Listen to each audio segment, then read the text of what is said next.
Good evening, friends. Welcome to another episode of the Second Age Show podcast. My name is Strider, and as usual, I'm here with Lakitia. Hello. Hey everybody. Great to have you here. And of course, Kyle. How are you, man? Doing good. Good to see everyone. And I suppose by the time this is released, it will be 2022. So Happy New Year. Happy New Year!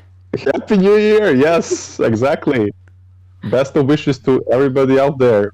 And may we And this is the celebrate. year that we're getting the Lord of the Rings on Prime. It's So this year. rejoice. Finally. May we this time next year celebrate on all the city squares in the world, the success of the show. Yes, let's hope so. Looking forward to that. Or just cry together. That's just But this one. hope remains, as Gandalf would say. Yes. And speaking of that, we have some really, really cool things to discuss tonight. So, Kyle, would you like to do the honors? Yeah, so we've got a big reveal, and we might as well jump right in. And so we've determined that Emma Horvath, who is playing Karine, which is Isildur's sister, and is an Amazon original character in the upcoming Lord of the Rings TV show. There's also some references between Loda, Elendil, and his daughter in some of the audition tapes, and we can read that his scene is less revealing than the previous two, but it looks like he adores his daughter while having a strained relationship with his son. So yeah, he has a daughter, and that would make her Isildur's sister. What do we think of that? Well, finally the confirmation. I mean, oh man, we've been speculating about this for such a long time, it seems. So we kind of had the suspicion that Emma Horvath is playing somebody connected to Maxim Baldry, who we now know is playing Isildur. They arrived in New Zealand together in November 2020, and they've appeared like in social media together many times. They went on a trip to Queenstown together, where I think they must have been filming stuff as well. So we kind of had the suspicion that they were scene partners of a sort, and now we finally know what this is all about. So I think they look like a brother and a sister, so I'm excited about that. I don't know much about Emma Horvath. I haven't seen her in many things, but she does seem to have this lovely, lively, bubbly personality, so I'm really curious to see what kind of a character Isildur's sister will be, and I'm really excited to see her in the role. I would jump in with that. So, of course, in canon, we don't have a mention of Isildur and Anarion having a sister, but I think there is room for a character like that, and that can give us an interesting dynamic, because I don't think we saw enough of those brother-sister dynamic like we had, Eowyn and Eomer. So I would look forward to exploring a relationship like that in the family of Elendil. So I think that's quite good news, and I can definitely see the resemblance, and yeah, they seem like a nice fit together. So I'm looking forward to seeing the dynamic, and of course how they will take care of Anarion. Like, there's a lot of potential for very interesting dynamic in the family. So I'm actually very excited for that, because we haven't seen something like that to a greater extent in the movies so far. Yeah, that's a good point. There is also a version of the writing where Elendil did have an adopted daughter, and I think that was Firiel, Orentor's daughter originally, who we know sailed away and became Elendil's adopted daughter. So I do wonder if maybe that's kind of where they're sourcing that from. It'll be interesting to see. Could be. I don't think she's gonna be his adopted daughter though in the show, because she does look quite a lot like Maxim Baldry. So I think probably she, and even in the audition scenes they mention something about like, you're my daughter, you were born ready. So it makes me feel like I think probably she's his biological daughter. I wonder if they didn't keep the name though due to the resemblance to Miriel, which would be a bit confusing to have a Firiel and Miriel. And I really want to say that I completely agree with what Strider said. The brother-daughter dynamic, brother-sister dynamic is one that I'm really, really excited to explore more. Like you said, the one between Eomer and Eowyn was that one scene when Eomer finds her on the battlefield and breaks down. That breaks my heart every time I watch it. It's So I really think, I hope they have a complex relationship, but I hope that it's also I really, really hope they have a really strong bond. So yeah. Carl Urban nailed that scene 10,000%. yeah, So yes, yeah, hopefully we'll get some emotions that are as strong. But as you said, like if she has that type of personality, as you say, like a bubbly, cheerful personality, then that could also bring like just one more shade of fun to the relationship. And honestly, like I'm super excited to see this. Definitely. Indeed. Though, of course, she is an actress, so I'm sure she can play a wide variety of personalities and dispositions. But yeah, this is something that got me really excited. And we like you guys said, we know that canonically she's at least not mentioned that much, which makes me wonder what's gonna happen to her eventually. Is she gonna be one of those who eventually end up in Middle Earth? Is she gonna get left behind at some point? But yeah, for sure, this is one of the original characters, Amazon's original characters that I'm most excited to meet. For sure. Agreed with definitely with that. Okay, shall we move to our next bit? Yeah. Will Okay. you read it for us? Yes, of course. So we have an exclusive that says Isildur will voluntarily join the Númenórean army, setting sail for Middle-earth. What do you guys make of it? Kyle, do you want to take it away? Epic. It sounds epic. I mean, we have to see these adventures that as Isildur goes on. We know he's young. We want to see what he did in his youth. And for this to happen, I do wonder if this is the fleet that gets sent to Middle Earth to get Sauron and bring him back to the island. I have to wonder if this is connected to that. I was just, of course, imagining when I read joining an army that's setting sail. I was like, Master Durham. That's like the first thing that has to pop to your mind. And since this is Númenor, it has to be on an even grander scale because like the greatest name in the history of Arda. So having Isildur go board a boat, and then you see like 1,000 ships sailing east towards Middle Earth, and joining the war against Sauron and all that. Like that has a lot of potential to be a really cinematic scene. Though I wonder where this could fit in the timeline of the first season. So what do you guys think? For me, maybe I don't know. Maybe it could be towards the end. Yeah. Like I don't know what would be the timeline of the conflict, but maybe that would be like the ending point of the first season, as far as it comes to my mind. I think so. That was my first thought. This sort of military expedition does sound like an end of a season kind of event, maybe leading into the second season, where we get to see the war itself. I was also wondering, maybe this is pure speculation, of course, but it would be a really nice visual to have the last thing we see for season 1, just have the Númenórean fleet disappear, over the horizon or something. So that would be pretty exciting.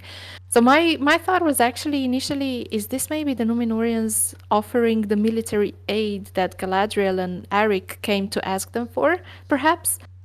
In which case, I could see them, departing Middle-earth, departing Númenor by the end of the first season, and then by the end of the second season, probably bringing Sauron back to Númenor or something. Mm-hmm. I could see that happening. Mm-hmm.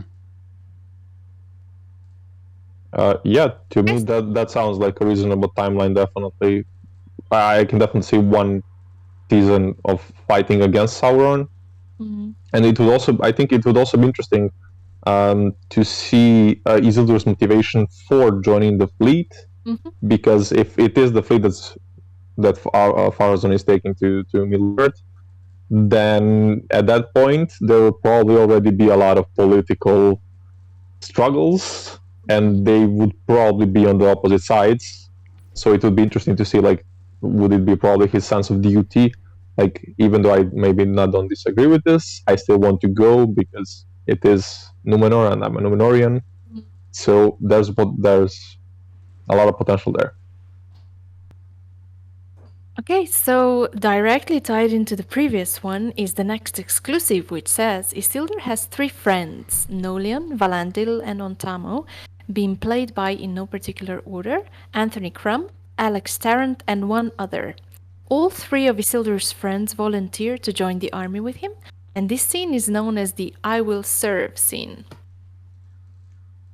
What do you guys make of it? Isildur's gonna have some friends! Yeah, and it's the magic number, number 3 friends. So yeah, we're gonna have like an extended 3 hunters or something like that, and Or I the don't 4 know, hobbits, you know? or actually yeah, okay, fair point. We have 4 hobbits. Yeah, and I'm of course especially excited for having Valandil here because of course one of these other sons will get the same name. So who knows what happens? Maybe Valandil saves his life, or something way cooler happens, or So it's great because since we are going to go through a lot of warlike moments or periods in the show, it's really important to establish. Like, I think one of the potentially strongest things we can see is that military bond, like during the times of struggle and war. There's a lot of potential for character development, and yeah, I think this is great news. Having Isildur here have his war buddies, perfect, great idea. Yeah, Definitely. it'll be nice to see that camaraderie, and I think Lakeitian hit the nail on the head with the Hobbit comparison. We've got a little fellowship of hobbits here, and the Valandil thing is interesting. I'm thinking there's something tragic there. That's my sense of what might be going on. Yeah, that was my first thought as well. And I was wondering if maybe Valandil doesn't come back from the military expedition that they're going on. Maybe he meets a really tragic and sad end. But then ultimately, I think having him die at any one point and having Isildur name his 4th son after him would be that much more impactful if we had several seasons worth of friendship to base this emotional punch on. So I kind of actually hope that Valandil survives throughout at least a couple of seasons, and then maybe comes to a tragic end, during the last alliance. During the last alliance, Isildur is already supposed to have his son. But anyway, yeah, I think at some point he will meet a tragic end. And but certainly another thing that really got me excited is, having Isildur have this group of friends for sure means that Isildur will be a very, very central figure of the show. Side characters wouldn't be portrayed with a well-developed friend groups. And this, of course, surprises no one. I mean, everybody knows Isildur is going to be one of the lead characters. But I think it's, good to know these little tidbits. And it's really, really good to know that we'll see some of their social lives outside of their core families and, core this is the thing where we were always talking about how Amazon will have to invent new characters for our protagonists to interact with, and I think all of these characters are the prime example of, I mean, nobody's surprised that Isildur is going to have friends apart from his family. So I'm excited to see the world expand. Yeah, and to see the potential, like if we are going from Isildur and his group of friends to eventually Isildur having a son and naming him after one of his friends, the character growth that we could potentially get to see in that time is really exciting. Yeah, I agree. So I definitely agree with everything you said, and I would also agree that it would be really, really important for him to stay there for a couple of seasons so that whatever happens has a bigger punch. And one thing comes to my mind, though, correct me, maybe perhaps I'm wrong, but maybe they do like a tiny correction with of the canon there. when Isildur stole the tree, was he alone? I think he was alone. I think But it's maybe not not. discussed. Maybe yeah, it's just like one or two sentences. So perhaps he could that would be at a later season, at a later point. So that feels like a potentially good place where Valandil could Yeah. and that would be Yeah. that would be and that would be such a good point, like really dramatic for a really like maybe he sacrifices himself to save Isildur and for a higher purpose to save the tree and that's really really appealing to me. I hope that happens. Well, we know Isildur barely makes it out of that situation with his life, so it's not a stretch to think that someone might not make it out. Yeah. Yeah, and of course, like having them, perhaps all four of them survive until that point, and then having them like like a little squad, like a friend group that just goes together to this dangerous adventure. Yeah. And also, I would point out that Isildur's sons, at the time of the last alliance of the war, Valandil was the only one. If I'm not wrong, he was the only one who was not fully grown to be a soldier. He was left in Rivendell, I think. So Yep. it would make sense that like it could fit because for example, at the point where Valandil would die, he could already have the sons, and maybe his wife could perhaps be pregnant. I mean, this is all just like conjecture and just going out there, but it could fit like him saving his life while his fourth son is about to be born. So there's definitely potential for some nice timing there. I thought of that as well, but given that the Isildur that we are introduced to is apparently a very, young, immature one, his character is described as very, very youthful, and they were looking for an actor to play, I think it was something like around 18. So I kind of doubt we'll see Isildur married before too long. I mean, I would be kind of surprised to see him married before the downfall of Númenor, to be honest. But unfortunately, it is quite possible that Amazon will do some shifting as far as names go, and maybe it could be his first son that gets named Valandil or something. True. Yeah. So nobody's too excited about that, but I think it's a possibility. But otherwise, yeah, it's a very sound logic. So yeah. Okay, those are definitely fair points. As a smart man would say, we'll just have to wait and see. That's right. But yeah, okay, fair point, definitely. Okay, and we didn't comment on the second part of this exclusive. So, I will serve scene. Yeah, I think this just means they pledge their allegiance to the military or something. It's quite dramatic. Sounds like it could be a pretty pivotal moment in. Yeah, maybe it's a season finale, right? Like you guys said, I could see that for sure. Yeah, it reminded me of a mix from, of course, the you have my sword and the whole fellowship forming, but also the Game of Thrones King in the North or something like that, like that type of scene, and that definitely has like a lot of goosebumps, My first thought was when you mentioned Game of Thrones, my first thought was the Night's Watch. Because there is a very ritualistic pledge involved in there. So, but yeah. Okay, yeah. I mean, if they're going to look up to first few seasons of Game of Thrones, I see no downsides to that. So if they do that, that's perfectly fine with me. Well, I think we could do without like several dozen brothel scenes, but apart from that, yeah. Fair enough. And I don't want to see any. Yeah. I'm not gonna mention the specific scene. Okay, let's move on. Okay. Strider, do you want to do the next one? Yeah.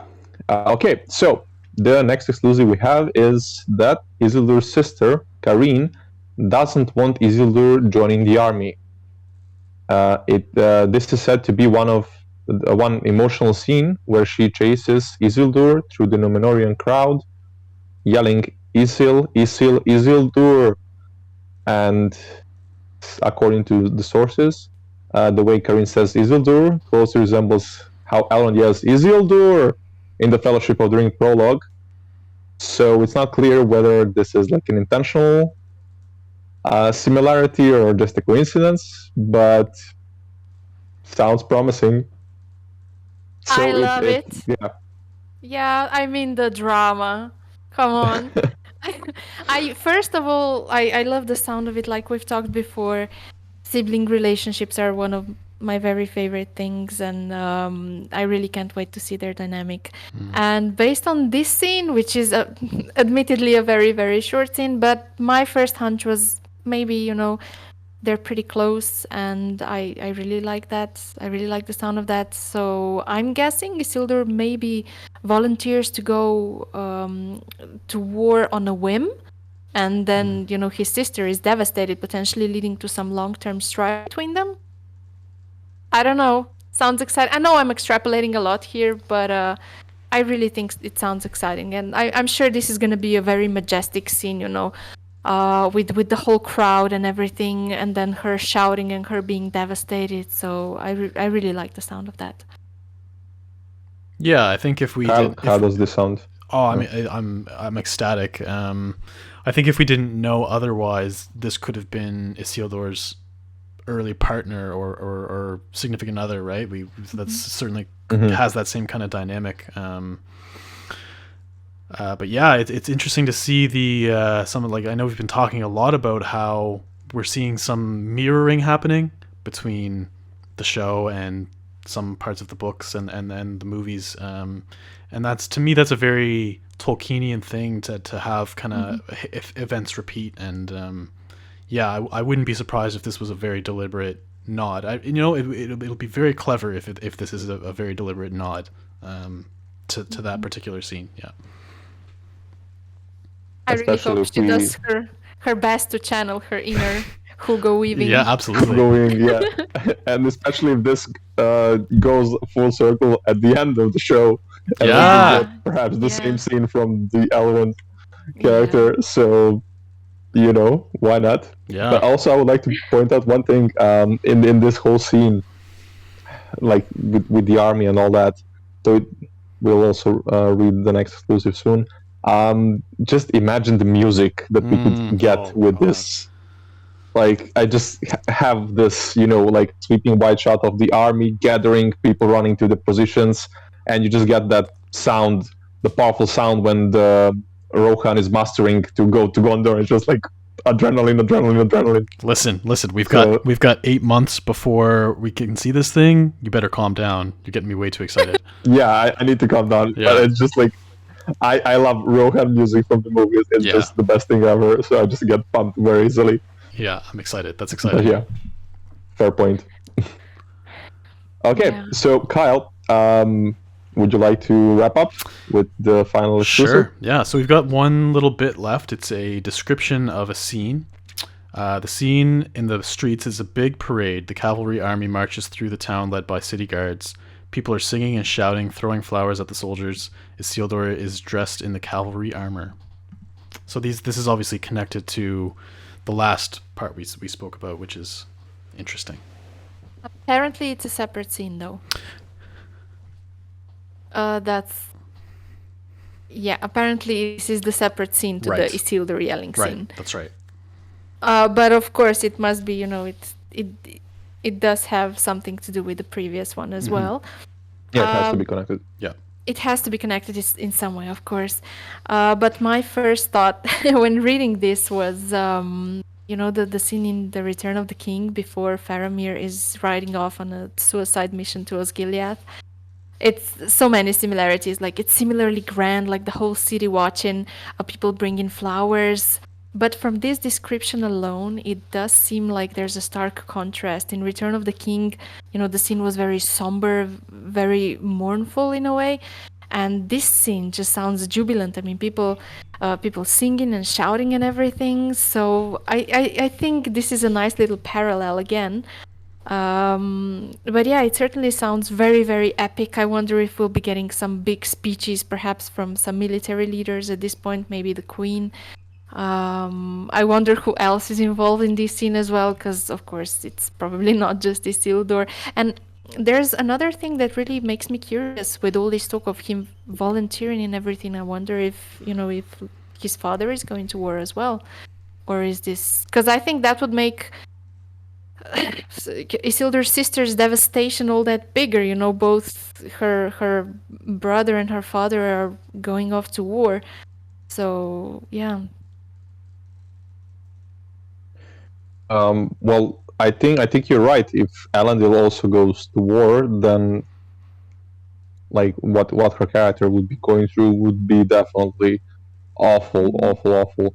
And there's a lot of potential to just illustrate the relationship towards people she cares for, and who knows, as you say, who knows which other characters may be here. Okay, it just popped to my mind, but maybe she's maybe close to one of the friends, Isildur's friends, perhaps, and she could also be worried, and it would make sense for her to also be worried about them. So there's but as you say, this feels like a scene that fills us with pride compared to the scene in The Return of the King, where it was more like sadness and even anger at Denethor and what was happening, because it was clearly a suicide mission. But here they are full of hope, pride. They know that they are going to do something majestic and to save the world. So there's definitely a contrast. I don't think we know for sure whether this is a scene where the army is departing Also or true. arriving. Maybe this could be after a successful military campaign and the people are cheering for them and everything. Because honestly, I don't imagine the Númenórean, just the general Númenórean public would be too excited about their soldiers marching off to war on a whole different continent. I mean, they'd be just like, yeah, whatever, I don't care about what's going on in Middle-earth. Whereas the moment that they come back after several months or maybe years away, that would be a really, really celebratory moment. Of course, it could be either way, and given the timescale that we have, I think it's more likely that this is their departure. But thematically, I think it would make more sense for this to be the scene when they get back. Yeah, that's a good point. It definitely reads like a celebration. You're right, for sure. And to be fair, it does of course this we don't know if the exclusive is 100% correct, like every word is 100% correct, but it does say it is a big parade, so I think you do have a point. It would make more sense thematically to be actually when they are coming back, but then again, if they go and come back already in the first season, it doesn't make too much sense. So yeah, we'll have to wait and see. But do you have any other comments? Isildur being in the cavalry armor, how do you picture Isildur? Do you imagine him as an infantry leader or a cavalry? Is this a surprise to how you imagined him before? I imagine he's gonna look dashing. I don't think... No, I think he's just gonna be one of the soldiers at this point. I think, this is... I mean, I know the genre of this series is not gonna be progression fantasy per se, but I think seeing Isildur go from just, Elendil's son to eventually a military leader on his own, and then, of course, ultimately the king... I think this is going to be a really interesting journey, and I want to see him start at, not at the bottom because he's still nobility and everything, but I really want to see him make his way through the ranks.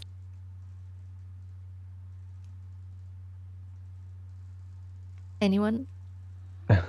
Yeah, I was thinking maybe Kyle was going to say something. Yeah, no, I agree with all that. It makes sense, and the more growth we see from the character, the more we'll be attached to him. So, I think it totally makes sense to have him start out small and go from there. Well, I mean, if this is a parade, he will probably be away for at least several months, and I'm pretty sure that if there's a war going on in a span of several months, he could go through a lot. already at that point, so he could definitely earn that level up, in terms of his military ranking. So I could see this, maybe he leaves on, at the back of a column or something like that, like one of the nobles, and then he comes back leading, one company or something like that. Mm-hmm. But this definitely feels like a really cool scene, and hopefully we will see a triumphant return as a contrast to what happens to Faramir in the movies. Mm-hmm. Yeah, and I think it's pretty clear that Amazon is aiming to make this as epic as possible. We've already heard about a lot of really large scale, epic, bombastic scenes with lots of extras and lots of pomp and everything. So I think they're really going for that heroic, large scale feeling for the show, which I really like. I mean, I hope they're still gonna be really character focused, not just plot focused and large story at large at the forefront. I really hope we get to see the smaller character stories as well. But I think if one thing's for certain is that this show is not gonna lack for spectacle. Yeah, that actually brings me back to something that Sir Lenny Henry had said when he full mouth talked about being a Harfoot on that radio show, was that it still focuses on the little people, and I think that's an important theme to keep going throughout the story. Yeah, and I'm sure they will, because if they're smart, and I'd say they probably are very smart, they'll be taking the best things from both film trilogies. And one of the things, I mean, the thing that drove the Lord of the Rings forward for me, is I'm strictly speaking about the visual medium now, is the relationships, the small moments of gentleness, of kindness, of friendships. I think this is the emotional core of the trilogy, and I think this is what keeps us returning back. So I really hope they manage to transfer that compellingly. This is something that, for me, the Hobbit films didn't succeed at. I really didn't care that much about any of the relationships, except for, of course, Taurel and Kilis. But yeah, but I think, and I'll just, please allow me a tiny tangent here. This is something where I feel the Wheel of Time maybe didn't succeed quite as much, and this is some place that I really I'm placing all my high hopes into Lord of the Rings to, push through and make for some really nice character drama. Absolutely. I think you put it quite well. As you say, they didn't do such a great job in the first season, and hopefully, and there's definitely a lot of space to improve, and they have all the means to do that. So hopefully they will do that. But also hopefully the Lord of the Rings will be able to do it right from the get-go, and the connections between the characters are, in the end, definitely what makes those movies so amazing, because it is about being dedicated to your fellow man, and with, of course, or of course, I was just making a point. I was actually talking about the war, but definitely, of course, about your whoever is by your side, your friend, cousin, lover, family member. So that dedication and the deepness of relationships, it is what makes those movies so amazing, and it is also why there's why one of the main differences between the Lord of the Rings trilogy and the Hobbit trilogy, because as you said, the difference in that, specifically in that aspect, is pretty stark. So there is so much potential here, and it does feel like they are going the right way with this. I agree with that. Yeah, and I think really some of the strongest scenes, my favorite scenes for sure in the trilogies, is like the scene where Frodo wakes up, after destroying the ring, and sees all of his friends come in, and then finally he sees Sam, and just that moment of intimacy, it's it's just so beautiful. And the moment where Frodo meets Bilbo in Rivendell in Fellowship of the Ring again, that's just, I live for those moments. So yeah, that's, please give us some quality relationships. 100% agreed. They're just like one silent moment of looking at each other, and they don't have to say a word. And that's like, you don't need more than that. That's like one of those examples. Less is more. You don't have to go super grandiose with statements or acts. Of course, you can do that, and you should do that from time to time. But you don't even need to do that all the time. And earning you can earn a lot of respect for a scene, even if it's just like one small, tiny but very important detail like that. So yeah, Yes. agreed. Okay. I think we're done for today. Yeah, any comments? Or yeah, I think we could wrap it up.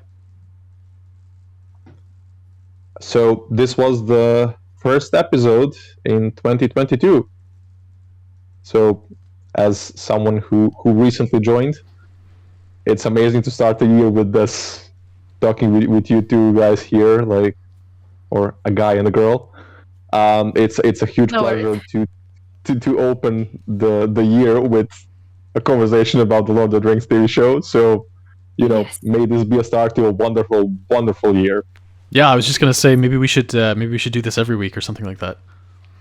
Yeah, that sounds like a good idea. Cool. I don't know. I'm not so sure. Okay, well, me and Strider will do it. That's fine. Yes.